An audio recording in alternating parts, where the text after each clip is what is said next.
All right, what's up?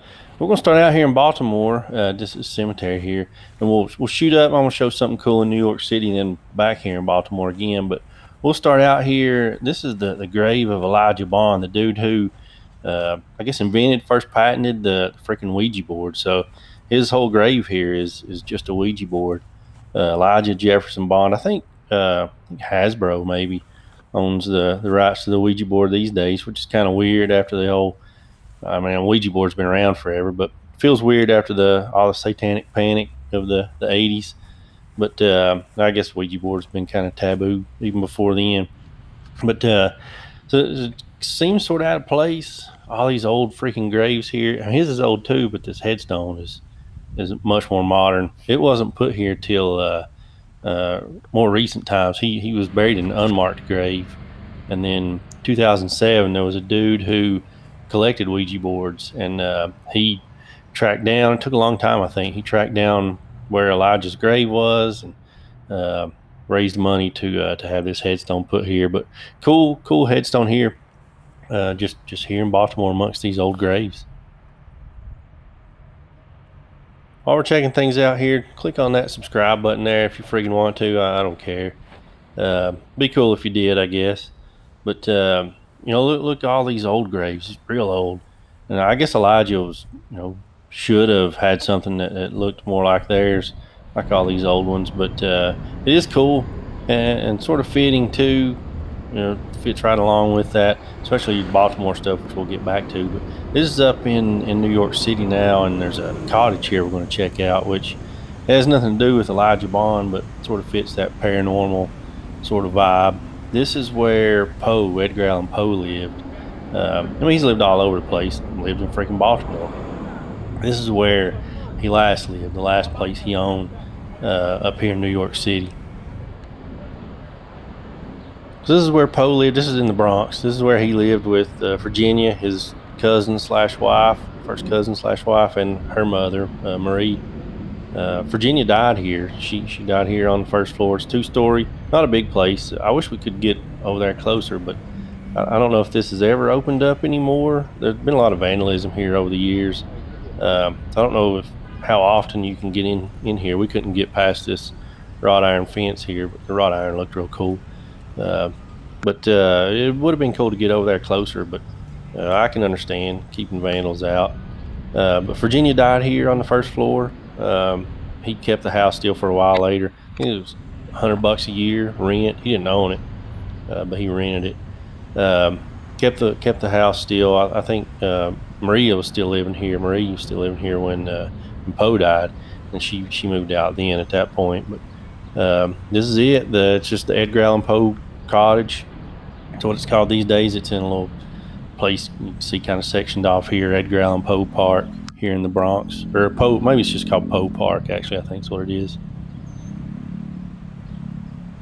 He wrote several of his poems here in this cottage. The Bells was inspired by, there's nearby, it's Fordham University. It's a Jesuit college, and their church bells inspired his poem, the Bells, which gets darker and darker as it goes. And then a couple others here, but Annabelle Lee was a big one that was written here, kind of going into the death of a woman. But he wrote that right in this freaking building right here. That's real cool. There's a lot of mystery around Poe's death. It was 1849, so like July to the end of September of 1849, he was in Richmond. And he left on like the 27th, I think, of September to come back up here to New York to his home.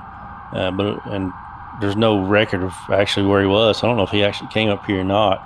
Because a week later, that's when they found him in the streets there in Baltimore, kind of delirious, and then he died a few days later, not really ever giving an account of what was going on, where he was.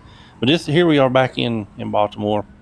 Going to head up here. There's a church up here, and we're going to check out Poe's grave, which is a real cool grave. Virginia's there too.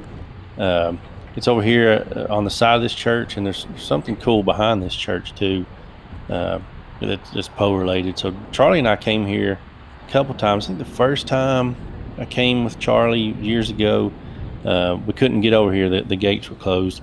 But where he's buried up here, I'll show in just a second, is right by the gate. So you can see it easily even if you can't get over. But every other time I've been here since, I've been able to get in here on the grounds. You'll see it. It's right up here in the corner, almost here. Real cool looking. Got a cool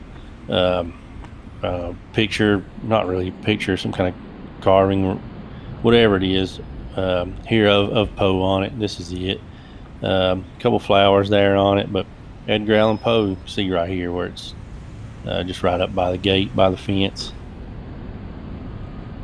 Virginia wasn't originally buried here. She was moved here 1885, something like that. The cemetery she was buried in was destroyed, and they were moving the bodies out. Nobody was available or around to claim her body. So some dude who had been a Poe biographer actually claimed her, and Maria, her mother's here too, but actually claimed, or didn't claim Virginia, but I think kind of stole her and hid her remains, her bones under like in a box. But she was eventually brought here too, and buried with Poe. He was originally buried at the back of the cemetery.